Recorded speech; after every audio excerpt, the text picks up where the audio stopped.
Of course, over here, obviously, where your camera's pointed at, this is actually our wood shop. The infamous wood shop. The infamous wood shop. I think everybody in the county has heard of the wood shop. Many of the people here have visited the wood shop. Wood shop, actually, give you just a brief summary of how it all got started. Actually, we was asked by the courthouse if we could make a bench one time for the courthouse. This has been 6.5, 7 years ago. So we actually got a carpenter actually works here. So we bought a skill saw, and he made a bench. Well, it was a hit. So actually, the building behind you is actually the very first building that we started off with. That was our original wood shop. Now we use that just for a multi-purpose shop. We actually do welding and vehicle maintenance in there. But they outgrew that wood shop about 8 months after we built it. Actually, the wood shop took off that fast. Oh, wow. So we decided to jump across the parking lot because we had to do a whole lot of clearing out. This actually used to be just an all-wooded area and partly a sinkhole.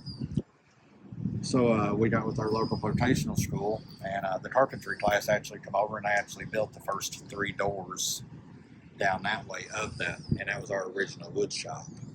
Of course, that lasted for about 2 years, and then we outgrew that. So our inmates and our wood shop director actually added on this last half earlier this year. So this complete building is wood shop. Yes. We do got a maintenance room down here at the end, and we got a small wash bay that we use for our own vehicles. We use it for sometimes a little bit of vehicle maintenance, like changing oils and that kind of stuff on our own vehicles and our tractors and stuff. But for it to be used to wash cars with as well. Yeah. So it's been quite successful program. Yes. We've never had a bad month in wood shop sales. They stay usually 6 to 8 to 12 weeks behind just on orders. Wow, so it's everything from chairs to... This side is where they make the more, like the bigger stuff, like the buildings and some of the bigger chairs. It's also wood storage, and then we have our tool room that's secured back there where the excess tools and stuff are. And there's a lot more room in here than there is over there. Just as much stuff happens on that side, it's just that maybe beds and stuff, where this is chicken coops. Oh, okay. Whatever that is, I'm not sure. Yeah. This is actually a part of our wood shop. One thing that we learned from having the smaller doors in the smaller area in the wood shop is that's great for your workstations and your smaller projects. But over here, you just need a bigger area to work with. We had a whole lot of demand for chicken coops, outdoor buildings, demos, stuff of this nature. Ernie, do you have a picture of a... It's laying right there. I just laid down there a second ago.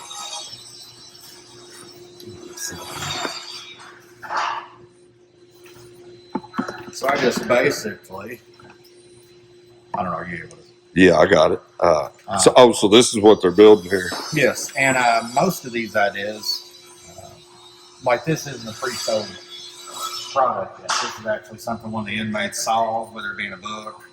We actually have some woodworking programs on a computer. It's something they saw and they want to build it, and they want to see how it sells. So once they run it by the wood shop director, Mike, maybe me, depending on what it is, how much it's going to cost to build it. If we think it'll sell, we let them tackle it. That way they're not always working on something that is necessarily something that's ordered or something I think is a good idea. If they have a good idea, and we let them explore it. As long as we think we can at least break even, make our money back off of it, and we'll let them build it. So they're involved with not only just learning a trade of how to work with wood, but like design ideas, kind of a business model almost with it of what will work and what won't. Like I said, it's a level 1 and a level 2 inmates that actually can go over to the side of the jail that we were just on. From the time they enter that side of the jail, we actually give them what we call a stateside job application. So they fill out that job application. So we try to take them from the very start to the very end. We want to take them to the buying the product. We don't care if they know. We want them to know how much it costs. We want them to know how much money they're putting in something, how much profit they're going to turn out of it. We want them to be there from the start to the finish. We just don't want them just to give them some wood, give them diagram or something, say, here, build this. Yeah. And don't ever let them interact with anybody buying it. Don't let them ever see, how much is this costing to build, how much are we selling it for. Let them see that there's a profit out of it. So not only do you teach them the trade, you're also teaching them how to sell something, how to market something. How to even price something to somebody and turn a profit. That's awesome. A lot of times, a lot of the guys we have even come out to this wood shop, they don't know how to read a tape measure whenever they leave. They can build a building. They can go do the job with a local framer and at least have a basic understanding of what they're supposed to be doing or just how it works. Wow, that's awesome. And especially with the trades being needed more and more all the time. Anyway. I don't think it's any secret that right now there's definitely a lot of open jobs out there on the market right now. Do you ever get any of them, like once they get out, to want like a reference or something from their time here? Yes. A lot of times a lot of them, if they want it, especially if they're local or they plan on staying around, they'll actually have a job that they leave. A lot of the wood that we get, I say a lot of it, some of the wood we get here is actually donated, but just by local contractors and local home builders. You take somebody who builds a house and they got a considerable amount of scrap. Some of them will actually take the time to actually set back their good scrap. That might be 2x4s that's 3.5 foot long. Plywood that's a 2x4 sheet that we can use for a cornhole board. And awesome. They'll actually bring it by here and drop it off. Well, while they're by here, if they're needing help, if they're needing a plumber's help, if they're needing a framer, if they're needing a tile guy, they'll ask, you got anybody who just can rig it out? That, and make me a good worker. So that's not only where the experience out here comes in. I can go to a stateside job applications, or Brandon can, and we can actually just send them these people. Wow, that's awesome. There's a lot of benefits. Like Ashley was saying earlier about the MRT, that's a great program. But this, in my opinion, this is a great program as well. And without this program, her program wouldn't survive financially because the proceeds from this actually help benefit her program. So, anytime we need a laptop, anytime we need any educational material, this is where that money actually comes from. So the proceeds of this go back into the inmates. Yes, actually, that's actually the law. It's actually a KRS. Whenever this money here, it actually goes into a canteen account. That canteen account will only be used for a few different things. Number one, in the benefit of the inmate. So that does carry a wide range of stuff. Anything from clothing to their medical care to programs like this. You see the vehicles running up and down the road picking up trash on the side of the road. It pays for a vehicle, it pays for the tires. A whole lot of things like that. They don't realize the cost that's involved in putting stuff like this together. You got to pay the electricity bill, the gas bill. You got to buy saw blades. You got to buy bundles of wood. There's quite a bit of money. In and out. We're pretty lucky, to have a whole lot of local vendors, like our plywood saw in the back. That's a few $1,000 saw. That was actually donated by one of the local vendors, actually not supply at Rodeo. Oh, really? And the forklift. The forklift is actually a government surplus forklift. So we just had to go pick it up. The inmates done a little bit of work on it. Done some repairs on it. And we acquired a forklift. So, well, and that's the ironic thing is, like, as soon as I walked in the door, I noticed the forklift, and like for somebody that doesn't really understand things, like, what do they need a forklift with? Well, looking at this building in the frame, you're not going to pick that up. Y'all aren't just building chairs. We get questions like that actually quite often. Why do you need a forklift? Why do you need a gooseneck trailer? Whenever you start building stuff and using as much wood and product as we started using, you can't afford to run 45 minutes to Home Depot or Lowe's in Elizabethtown to get wood. Yeah. And then our local vendors give us such a good break on the wood that we buy it in bundles.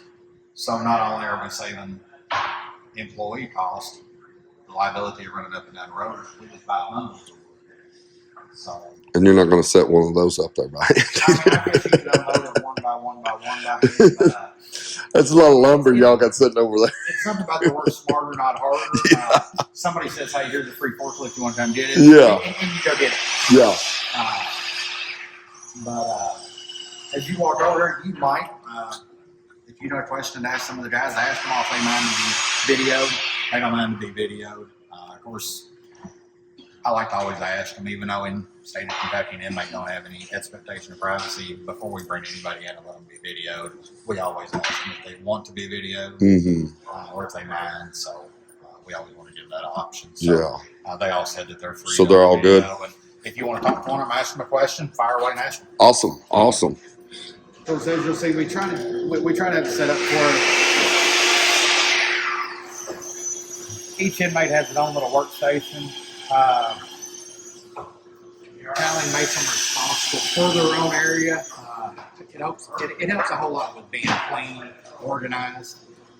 Anybody who knows me knows I'm pretty OCD and I like things to be organized. I hate a whole lot of clutter and just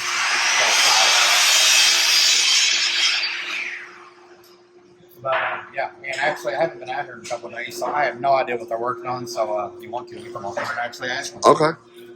Awesome. Of course, it is wintertime. I don't know if that air filtration system that we put in, I don't know if that actually interferes with the microphone or not. It shouldn't be too bad.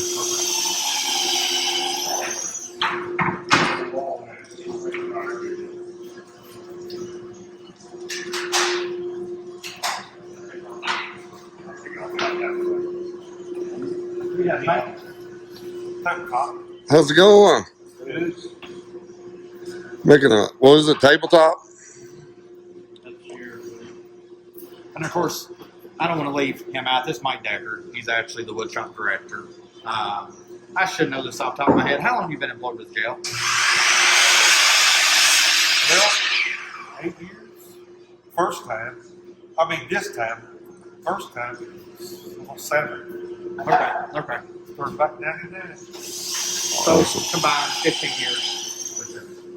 So have y'all had quite a few come through this program since it started? How many inmates would you say has come through here? I would say college. Bunch. Do you think we've hit that 500 mark yet? If not, it's close. Really? Close. That's awesome. I'm curious, what are these? Table legs, chair legs. Okay. Oh, they're going to go with the table. Busy bees.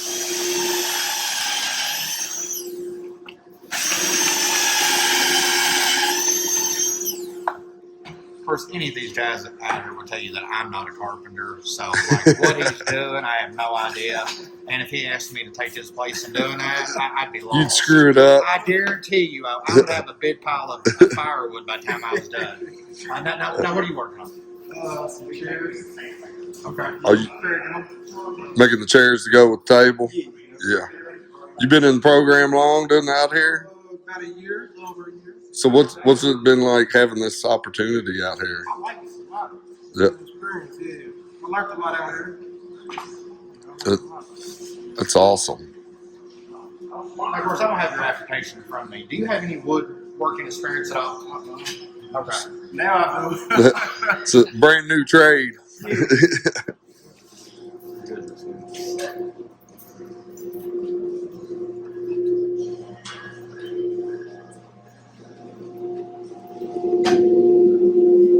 little bit noisy over here, but we actually have our vacuum that's hooked up to all our saws and table saws and all that.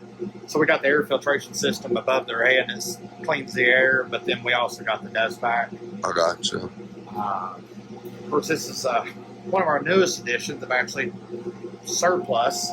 We actually had somebody give us this. We actually, it's good for taking around the jail, doing any kind of welding projects. Like right now, we're working on doing some handrails. So we got inmates actually, we got some welders right now. So we got inmates doing some welding. So you're gonna start a welding shop too, or just on a limited basis? unlimited basis, depending on if we have people that can do the work. Yeah, Uh, that's a little bit different beast. Of course, a lot of these tools were donated, like this huge planer here. This is actually one of the biggest planers I know of in the county. We actually get a lot of people who actually pay us to do a lot of planing their wood for them. We actually had a local guy who lives over in No Valley who actually had a cabinet making shop who actually donated that to us last year. So, Oh, really? yeah. Oh, that's and we did quite a few donations there. awesome.